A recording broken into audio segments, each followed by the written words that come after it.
वंदे वंदे वंदे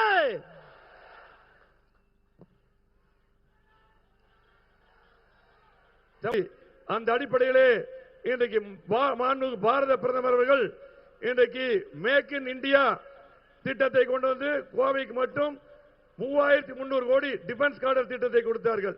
அதே போல அண்ணன் எடப்பாடியார் கேட்டு இணங்க கொரோனா நேரத்தில் அதிகமான தடுப்பூசியை தந்தவர் நம்முடைய பாரத பிரதமர் அவர்கள்.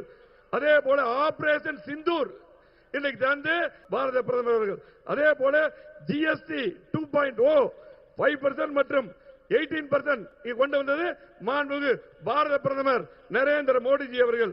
அதே போல அமெரிக்கா, இஸ்ரேல், ஈரான் போர் நடக்கும் பொழுது நமக்கெல்லாம் எந்த பிரச்சனை நாட்டுக்கு இல்லாமல் பார்த்துக்கொண்டு அதிகமான டீசல் பெட்ரோல் எல்லாம் அற்புதமாக ஒரு மாதம் 5 கப்பலில் வர வச்சார் மாண்புமிகு பாரத பிரதமர் நரேந்திர மோடிஜி அவர்கள்.